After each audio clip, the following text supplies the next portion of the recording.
33. He's a Hall of Famer, John McClain, Waco native, went to Baylor, Pro Football Hall of Fame writer, joins us Tuesday afternoons on Sikkim 365 Radio. So, John, of the named quarterbacks, of which there were a handful, obviously Cam Newton, one of the bigger names, do the Texans even sniff at him or any of them? Well, first of all, Cam Newton is not vaccinated. That means anywhere he goes to try out, he has to wait 5 days. He hadn't been able to play in years. He was terrible last year. He was very good this year. He'd still be there. So I'd be shocked if he came to the Texans. Tyrod Taylor, the starter. Backup is rookie Davis Mills. Third quarterback is Deshaun Watson, who's carried on a 53-man roster but will not play. So I do not see them having a fourth quarterback unless he's on the practice squad. And even though you can put veterans on the practice squad, somehow I wouldn't see Cam Newton doing that, even if they wanted Newton, which I don't think they do. Will Deshaun Watson ever actually dress in that third quarterback role? Absolutely not. Yeah. They'll have somebody on the practice squad. If one of the other guys gets hurt, then they'll just move the guy from the practice squad to the regular roster. And if they can have you on the 53 and then you only suit up 45, but there would be no reason to suit up Watson since he'll never take another snap here.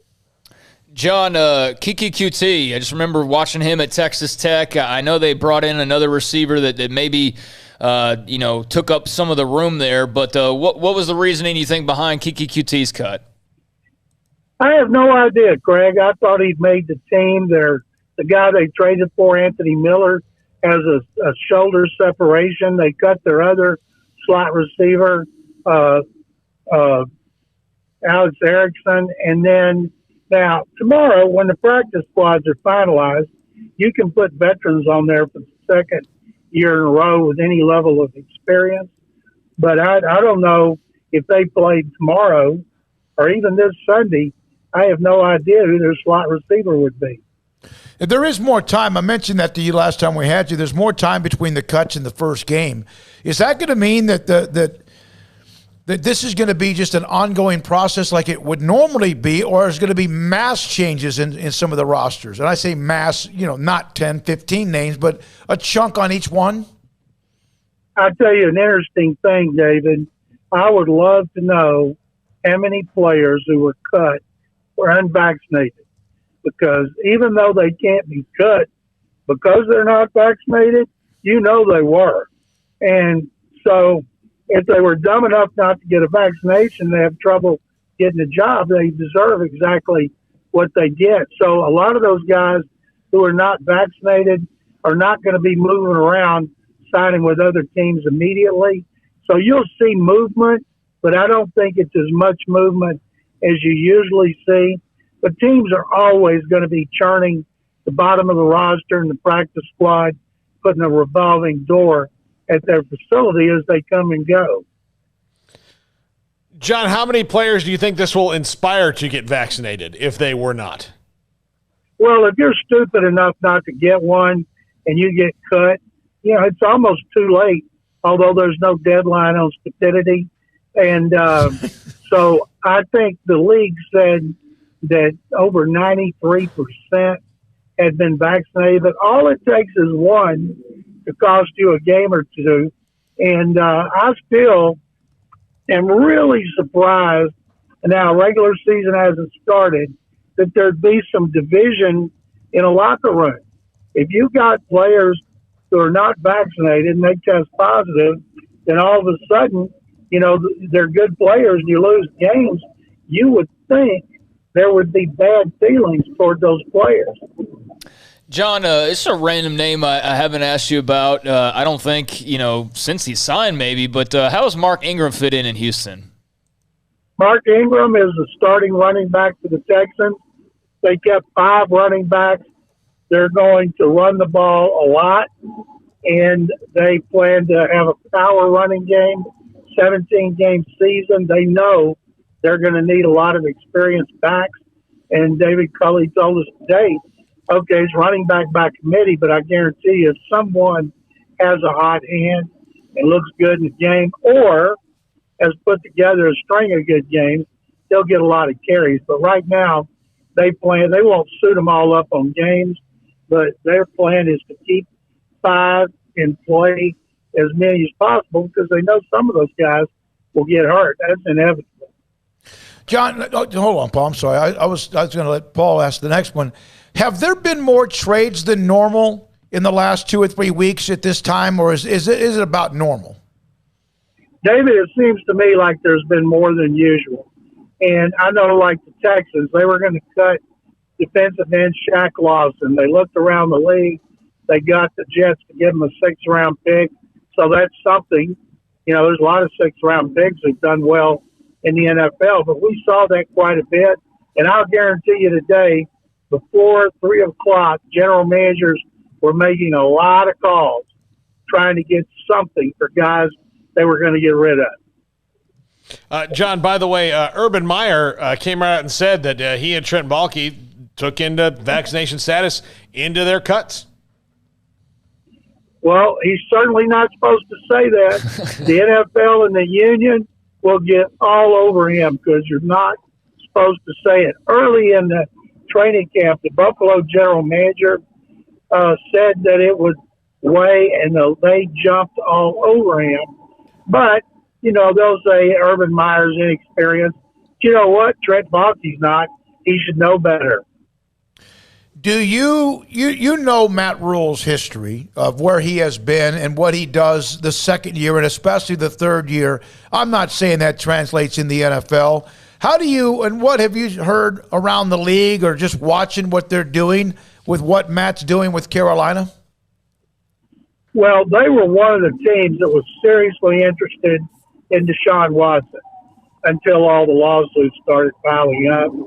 But they play here in the third game, the only nationally televised game the Texans play in prime time. And I picked the Texans to beat them because I'm not sold on Sam Darnold, who was like 38th in passer rating last year. Now, maybe Joe Brady, Matt's offensive coordinator, will help turn around his career. But I don't expect them to do much this year. Rule has the full support of the owner. I would think next year would be a better barometer of Matt as a coach in the NFL.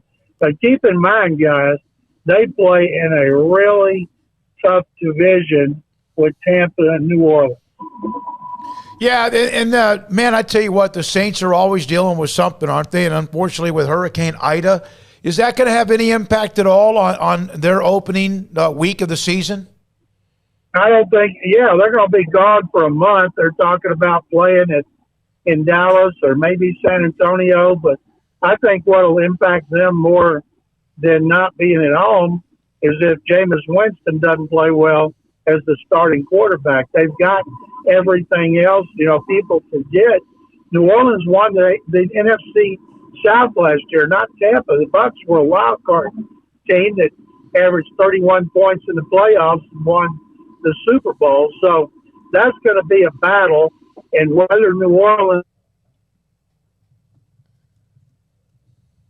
is Winston, I think even if Drew Brees had returned, people still would pick the Buccaneers. I can't remember another Super Bowl team that had every starter coming back. Yeah, that's so rare because most of the time they get some money, they get overpaid in free agency, or they get a little disgruntled or whatever. And, man, the run they made was pretty amazing last year. There's no question about it. They're going to have to pay the piper, David, at some point. Yep. All those deals they've done to push the cap problems back a couple of years is going to bite them in the butt.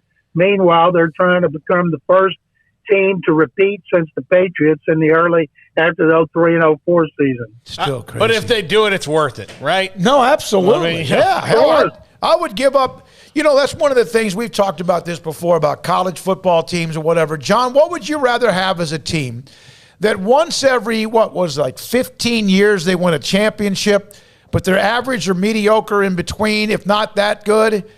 or a team that like is really good. Is really good every all year, the but time. never wins a big one. Like the Buffalo Bills or someone like that knocking on the door, but they could never break it down. Well, nothing beats having a championship, of course. But if it's like Baylor, and I'd rather see Baylor be good every year, going to a big bowl every year, even though they would come up short on their championship, instead of winning one, then having to wait another 50 or 20 years. All right, so what do you think about, they're coming off a bad one, 2-7. We know that. They open with Texas State. What are your peeps inside the Baylor program telling you and your friends? Well, first of all, it's all about the quarterback. You got to have your quarterback. I'm eager to see what Charlie Brewer does at Utah, but you got to play the quarterback. You got the offensive line has got to be better. And of course, the defense with 10 starters back should be better. And really, the first barometer is not going to be these warm-up games. It's going to be Iowa State. I might even have to come to that one after not being there last year. Thank you, John, Hall of Fame writer. John McClain, Houston Chronicle. Where's the ending? I'm waiting for it. Did you lose him? No, he's there. John, you're there, right? Yeah, I'm here. Okay, all right. We were saying thank you, buddy. Have a great week, and good luck handling all these transactions. Well, guys, thank you. And remember, check them. There we go. There we go. Can't end it. I can't end it. No, you can't. I had to call him back just to have him say that. Quick note, and then Paul has his top 5 coming up here momentarily. But Texas State, who Baylor plays Saturday.